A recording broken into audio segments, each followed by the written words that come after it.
We've heard from Maury and from Richard that we are in an environment that is faced by some very, very significant changes in relation to the operation of the legal services market, changes that will also potentially have significant implications and impact on the legal education space as well.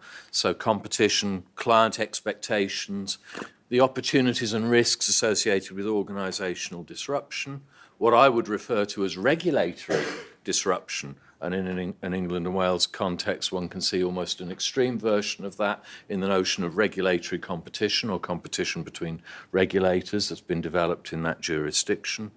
The access to justice crisis and the whole raft of issues around numbers, too many, too few, rightly placed, wrongly placed, progression, succession management that are attached with that. In terms of how we respond to those challenges, strokes, opportunities, I want to suggest two things in terms of needs. Firstly, that we do need to think seriously about information, about data, and the types of data that we actually need that will make a difference here. So part of what we do need to focus on, and this ties in again with what Richard was talking about in some of his presentation, is the idea of what we might think of as data-led or data-led innovation. And this is where, as Richard has shown us, we have a real problem. We don't know a great deal, and we particularly don't know a great deal in the Australian space. Very few of those studies that Richard referred to were Australian-based studies about who does what, where, when, how, to whom, or anything else. What do we actually know about what we might call the dataverse of legal services and legal education? Areas like innovation, diversity, social mobility, risk, the actual real-world impact of regulation are all areas where we would benefit from having more research. So research in general, and particularly what we might call moderately big data.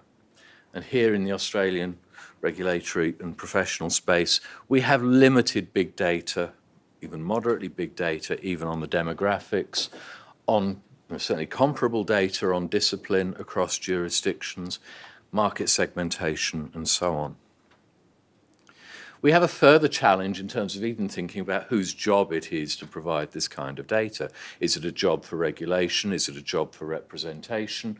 Is it something we, the academics, speaking for myself, ought to be doing? Whose job is it anyway? And I'm going to put forward three, what I think are sort of basic principles that if we are going to progress in this space, are quite fundamental. Firstly, I want to suggest, as the slide says here, that a coherent and open hub for data is a necessary requirement. And we can have various arguments about why that might be so, but for me, one of the fundamental ones is that if we are to be serious in maintaining a notion of professionalism, if we are to be serious about thinking about the legal services and legal education as public goods, then there is a strong public good argument for saying that we need open data, transparent, that this is not just about commercial advantage, it is about knowing how the sector works and being able to assess whether the sector is continuing to work and how it's continuing to work in the public interest.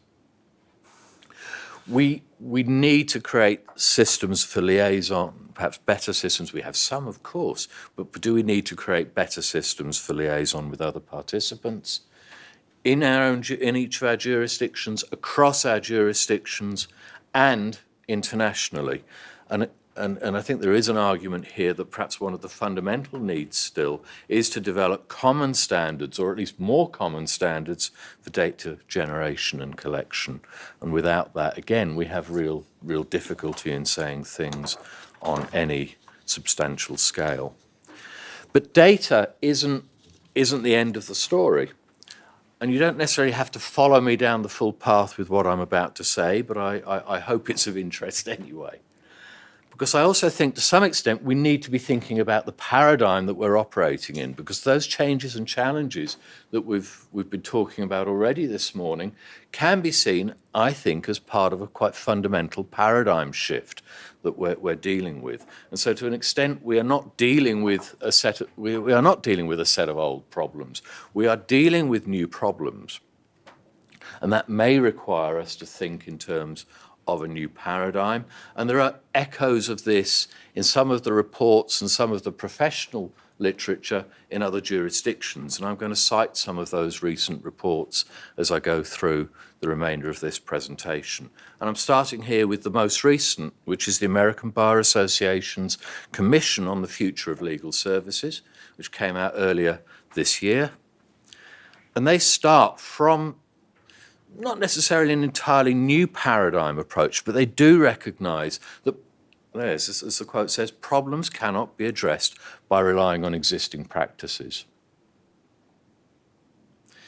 So innovation for the Commission on the Future of Legal Services, which says a lot of very, very interesting things, particularly around the access to justice space, which obviously is a huge problem in the US context. Problems cannot be addressed by relying on existing practices. Other industries are engaging in investing in research and development labs outside of the scientific space to create new service offerings and substantially improve client relationships. We need those too. And their proposal for a Centre for Innovation, which has now been launched by the ABA, is, I think, an interesting sign of the way other jurisdictions are responding to these challenges. At a very basic level, do we need to be thinking of a similar response, or are we going to get left behind in this increasingly globalized marketplace? If we do take this idea of a new paradigm seriously, what might that start to look like? I'm going to frame things in a way that we did in the context of the Legal Education and Training Review that Stacey mentioned in her introduction to me. One of the things we struggled with in the Legal Education and Training Review, which was a very large research-led, policy-based piece of work, was the fact that we were dealing with limited agreement as to the nature of the problems, multiple stakeholders. We had a stakeholder group involving 31 different interest groups behind that project, and a broad range of complexities. And I think the idea of complexity is something we need to take seriously. And I mean complexity, not just complicatedness. So I'm using it as something of a term of art, and drawing on a range of cross-disciplinary perspectives from things like complexity science, ideas of bounded rationality, ideas of wicked problems and regulatory theory, and so on. If we take the idea of social complexity seriously, we need to recognize that any kind of policy process, policy implementation, problem-solving process, whether it's by regulators or at an organizational level by firms or groups of firms, are subject to a range of forces, complexity-type forces, which have an enormous capacity to send policy off track. So the law of unintended consequences operates largely in complex spaces. The more complexity there is, the more likely you're going to deal with problems of unintended consequences, the more difficult it is to ensure regulatory or organizational steering. We see complexity creates dampening effects on policy reform because of internal system design issues and complexities. We see complexity being reflected in the challenges of operating through social and governance networks. We see that in terms of solutions, we are increasingly having to recognize or engage with the fact that one size very often does not fit all, that the big policy solution may not work even for the big policy problem anymore, because the big policy problem is in fact really a multiplicity of differently scaled policy problems. And we have some of the territory as well, particularly in our sphere, I think, that Richard was touching on in some of his presentation this morning, is that this is not necessarily also just about rational choice in the classic, particularly econometric way of thinking about that, that often there are values, ethical, moral choices, and issues about desired ends, and I'm not wanting to validate a post-truth world in saying this, but recognising that rational choice may be influenced more or less by other factors which are more or less rational, as we traditionally understand it in doing policy work.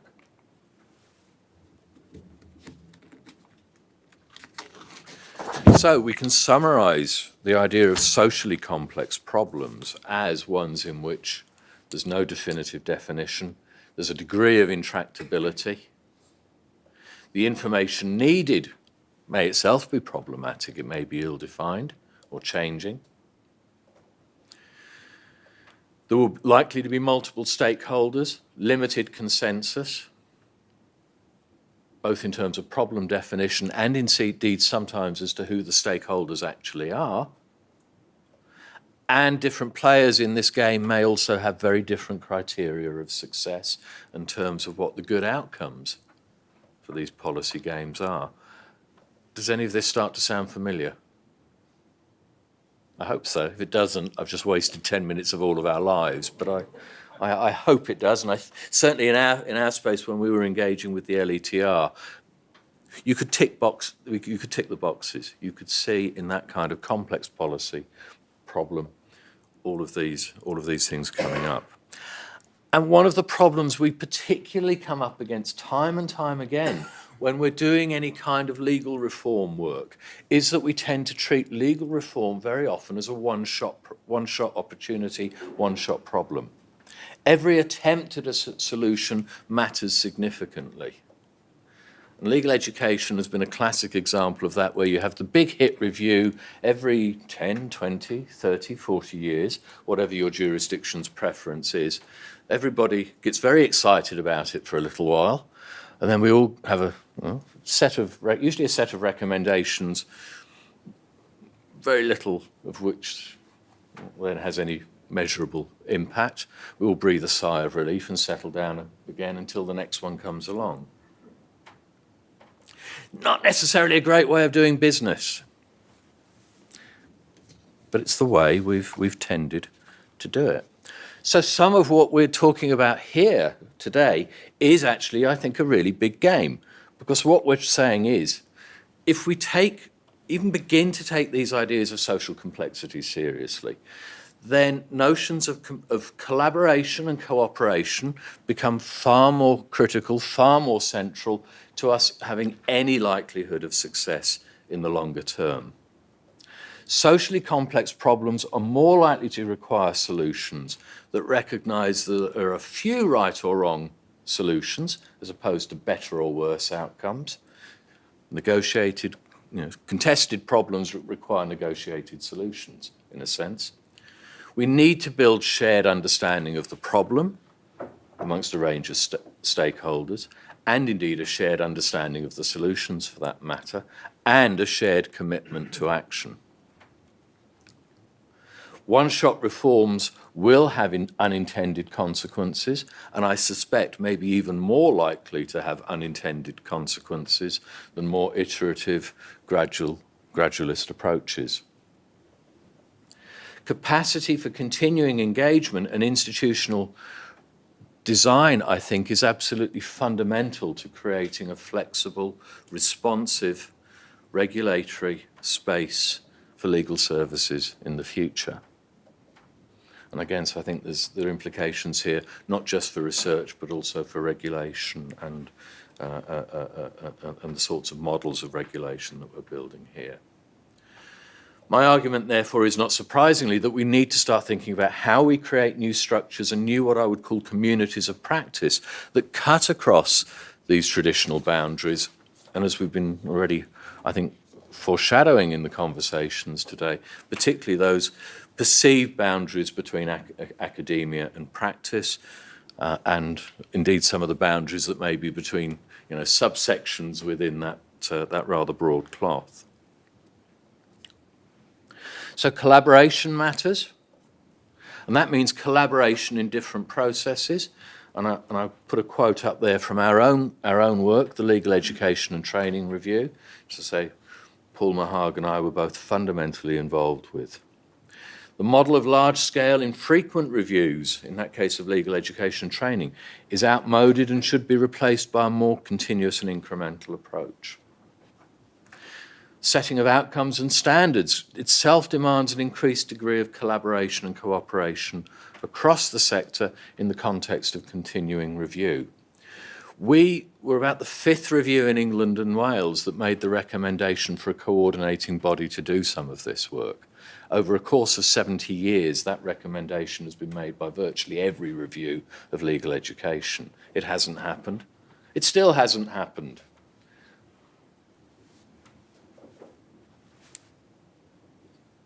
Until we start to think about the process and changing the processes, I think changing some of the outcomes is going to be very, very difficult. So different processes. We need to be thinking about different processes. We need also to be thinking about structures and resources. Those also obviously count. And again, quoting from the ABA Commission on the Future of Legal Services.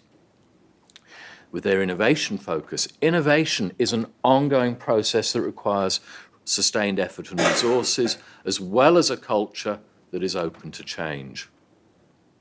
So it's the full package. To sustain and cultivate future innovation, the ABA says, we need a centre for innovation.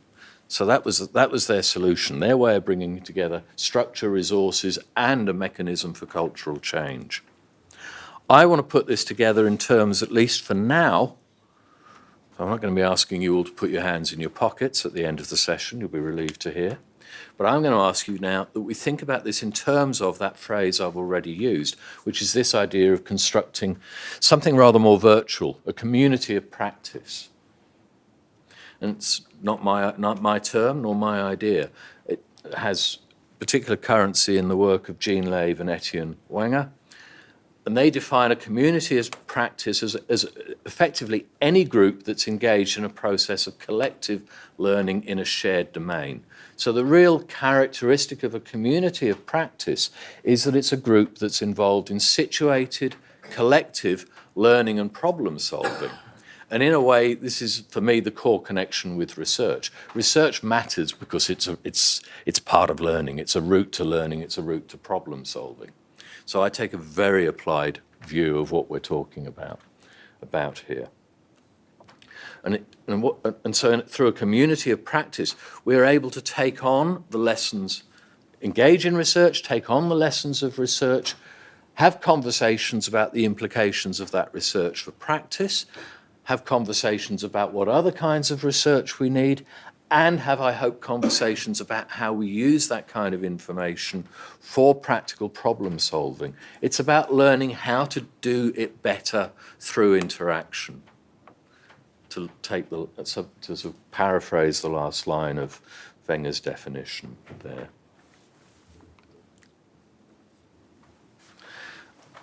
I think there are echoes of this in other studies in other jurisdictions. Some of you may have come across the Canadian Bar Association's Legal Futures Initiative. And this is interesting in terms of their own opinion data from the profession across Canada. They were able to say at the end of their report, a resounding sentiment was that there needs to be a permanent conversation about the future of the profession. And I think the key word there is permanent.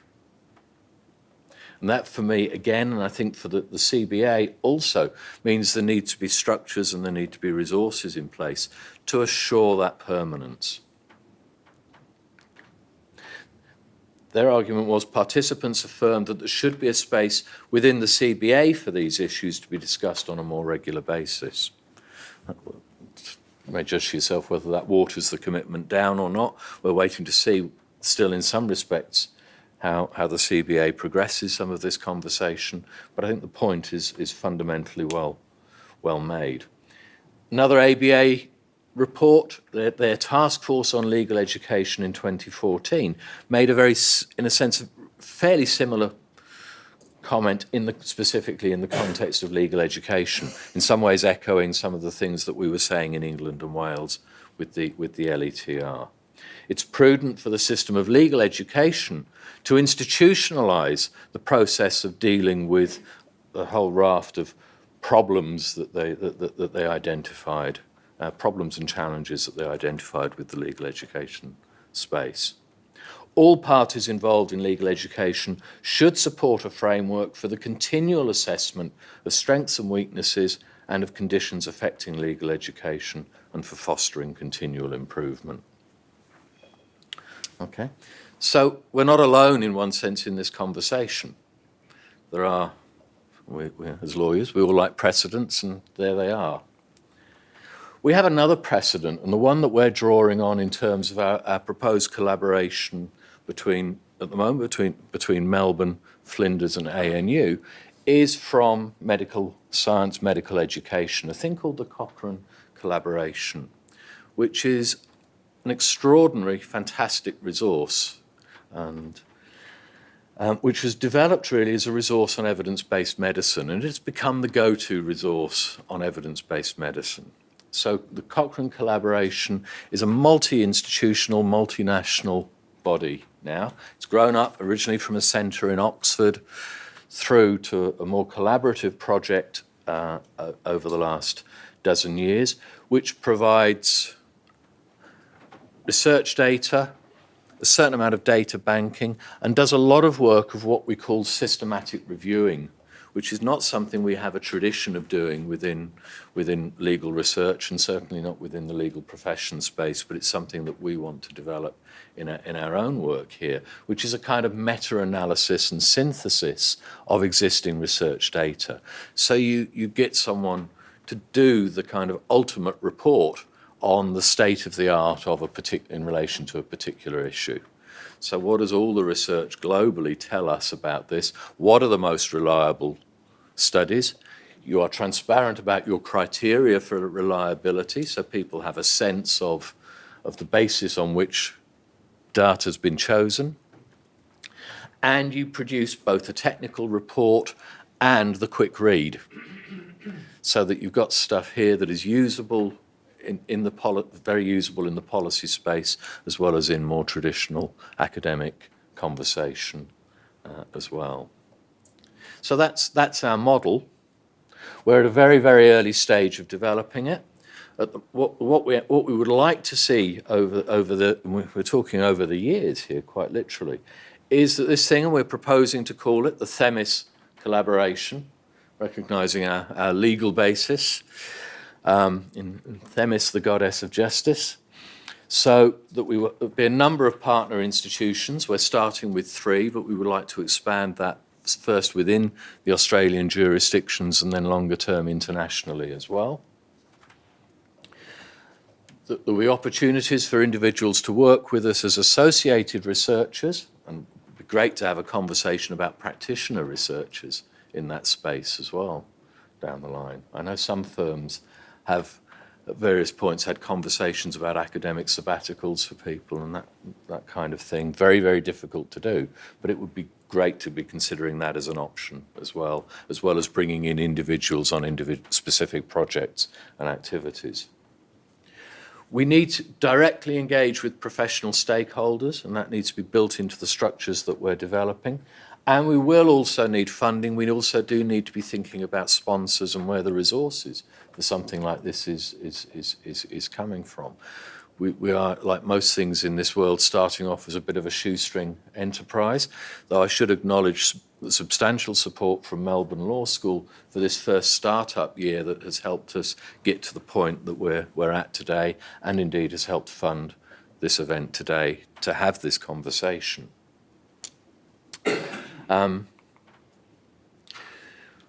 We have the Themis space as a web location already reserved, and we're starting work on the front end of the website. The intention is that we'll host collaborative and cross-disciplinary research, primarily initially from the partner institutions. We're in conversations about 3 projects at the moment that are at various stages of development. One on the potential for benchmarking legal services, and we're putting together a systematic review on benchmarking standards at the moment. one possibly on career destinations and particularly alternative career destinations of law graduates. And we're starting a pilot project looking at the regulatory barriers to technological innovation, which is being funded by the Melbourne Network Society Institute, and I'm delighted to have one of my collaborators in that project, Adam Lodders, in the back of the room there from MNSI. We're also looking, I think we'd also, in terms of transparency, want to ensure that data sets from the research that we produce are published and are publicly available, so another function of Thymus would be a data banking function. And we would be engaging in developing resources and training. So a working paper series on our own research projects, systematic review series that I've already talked about, and also a method series. One of the issues we have to address here is a relative lack of skills and training in doing the kind of research that we need to do in and with the profession. And so I think one of the other issues we're looking at and currently looking at, and that is what we might provide by way of training events and training resources to develop a cohort of researchers in Australia who want to engage in and are skilled to engage in these kinds of research. And this really, I think, is the fundamental question for us today. If we build it, will you come? And if not, why not? What do you need? Where do we go from here?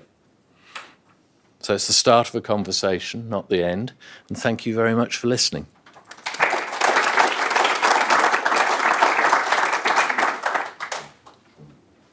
While people get their thoughts together, Julian, I have a quick question for you. Build it and they will come. What sort of data are you hoping to host, and how are you going to deal with security issues? Because I know when I tick my little box for my registration as a lawyer every year, I still find it difficult to say, yes, you can share my information with even researchers. I certainly say no to marketers. I don't want a BMW, thank you. But they do use your information. Sure. I mean, in terms of if we're talking about data banking, I use a term of art. What we're talking about always with data banking is aggregated, anonymised data. And I think that's absolutely crucial. There are problems. At one level, I almost don't want to get into answering that question in too much detail at the moment, because there are some, as you recognise in the very question, there are some quite fundamental and difficult issues. There will be individually sensitive information, possibly. There could be market-sensitive information in some respects that could flow out of some of these projects. And so data banking isn't a promise for everything. There may be situations where it's not appropriate, but I think as a first principle, it's where you need to start. You need to start with transparency and then create the exceptions where you need them rather than vice versa. Could you give us a bit more context to that and what sort of areas you'd be looking into? Okay. Again, I don't want to over-define at the moment, because that's part of a continuing conversation and also part of a continuing piece of work that we're doing in trying to get a sense of what reliable benchmarks are.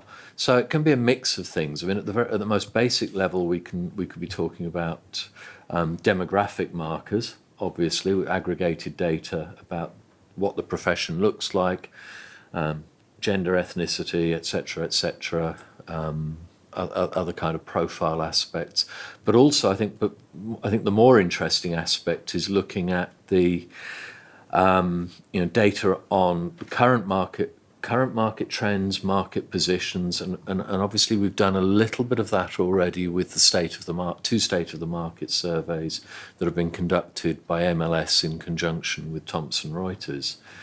So some of those sorts of market indicator data are quite useful. I think what's also useful, and there's another study which Richard didn't mention, which was the time of change study, I think it was called, which was conducted for the Ministry of Justice, which was a big study of about 2,500 law firms in England and Wales, which was asking them about where what they perceived the current sort of threats and opportunities in the marketplace were. And that generated some really, really interesting and quite contentious data. And it's a great example to show what can be done if you can get people willing to play ball and if you can get the resources. They used a good market survey organisation to do the actual data gathering for that, and I think it produced some very, very robust data. So it would be those sorts of market segmentation, market trend data that I think it would be really interesting and useful to get if we can get it, and it's a big if. Julian, you made some interesting comments about complexity and how it can impact on research design and tools. You also mentioned the idea of legal education being for the public good or the public interest and therefore justifying some of this research. But I'd be interested in your thoughts, because I suspect there are a lot of stakeholders who'd be interested in this research who wouldn't necessarily agree that legal education anymore is for the public interest. Is that underpinned with some of your research methodology? I don't know how strong the connection is. In some ways needs to be. I think it's certainly something that's important to me as a researcher, and I think if we're actually going to maintain the rhetoric of professionalism, whether we're talking about the legal services space or the legal education space, insofar as we regard legal education, at least in part, as an education for public service, as I think another ABA report many years ago called it, then I don't think we should discount. I don't think we should discount that public good notion. And if nothing else, I think we want to keep it in place, if only to give what's left of the sort of the neoliberal challenge at least something to butt up against. I don't know that I intended to make such a strong link to perhaps specific methodologies as you might be suggesting, so much as almost to be very academic about it, my occupational hazard, as an epistemological position that might influence indirectly how one thinks about research.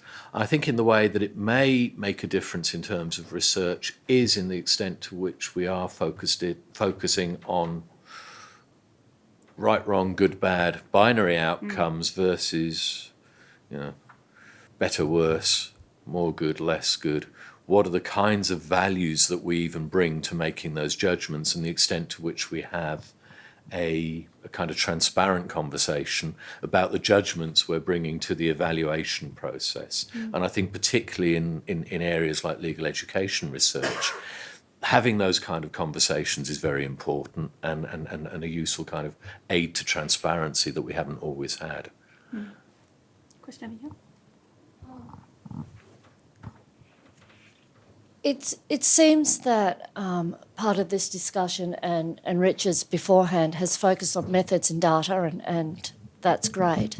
But one other potential value from collaboration is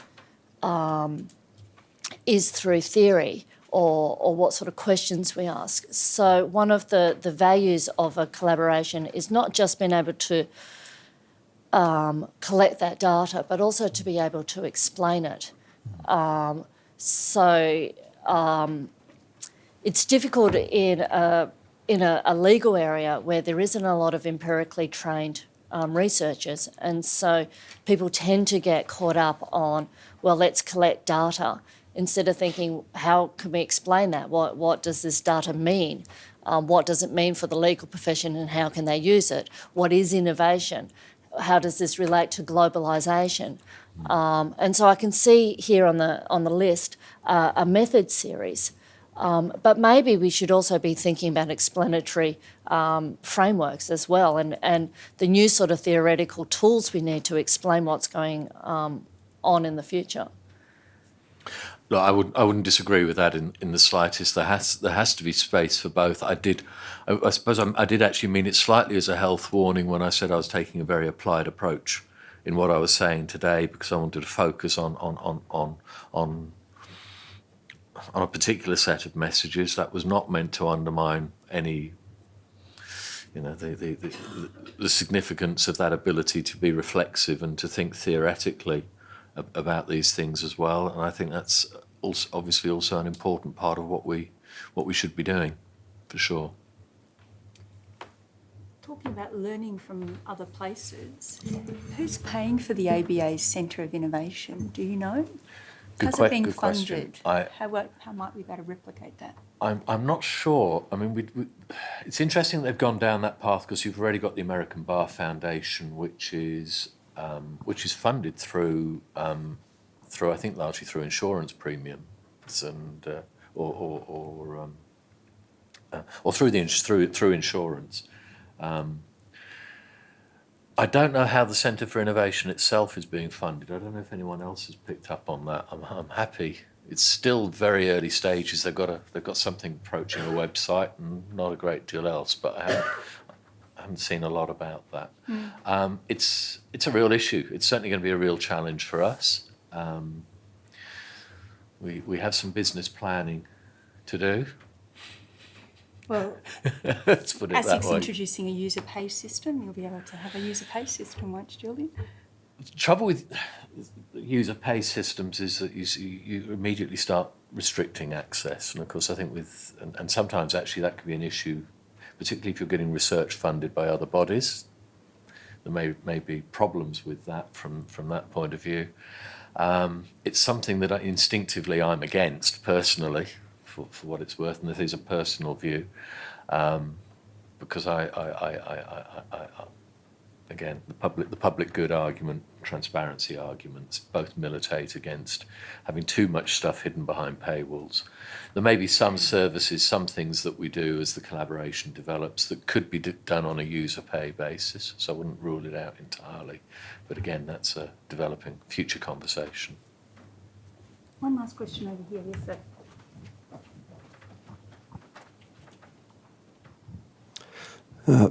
Julian, congratulations on your idea, Michael McGarvey, Legal Services Commissioner here in Victoria. I do endorse the notion and the idea and the proposal you've put forward as being very worthwhile. But I was waiting for the but.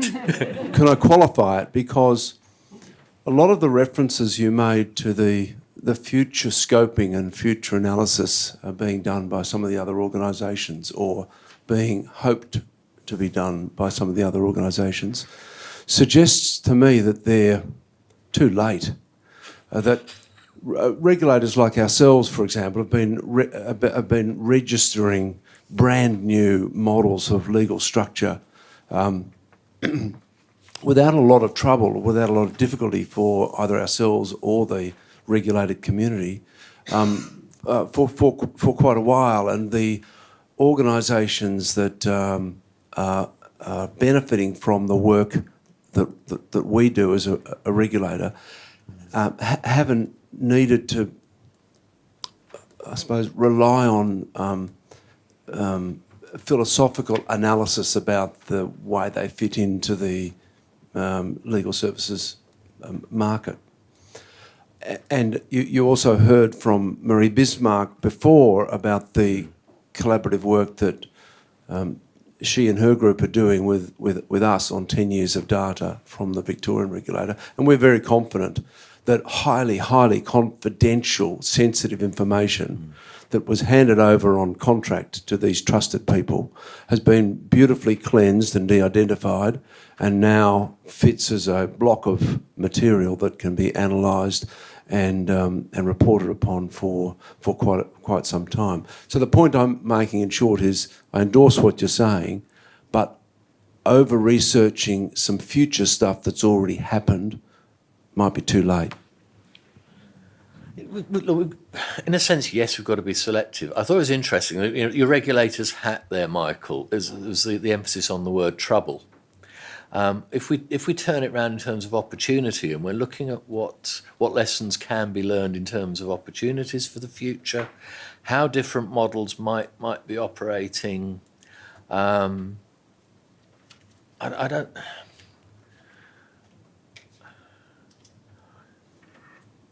Maybe I'm just reluctant to believe there's anything ultimately such as useless research, and I know there is useless research out there occasionally. I hope we wouldn't produce any of it, of course. I don't see that as a problem, because I think there are still, not least because I think anyway there are so many trends that we're in the midst of now, and certainly a lot of those around the digital space in particular. Take a fairly obvious example, where things are moving. In fact, actually, the problem is that things are moving so fast they're quite hard to research because we're freezing things in aspic that are not, in a way, yet ready to be frozen, I suspect. So there is that risk as well. But I don't think, on the whole, we're dealing with territory where so much of the innovation, so much of the change has already happened that there's nothing left to say. Don't accept it, that as a premise. And there may be pockets of that, but as an overarching premise, I have problems with it. I'm going to call it close here. We do have some time over lunch, and perhaps there's some empirical research that needs to be done about academics and what drives our research agendas and ideas and why we don't have longevity in the questions and the data ourselves. But thank you very much, Julian, for a provocative presentation. I think you'll get a few more questions over lunch. And thank you very much for your organisation today. If we can all thank Julian in the usual way.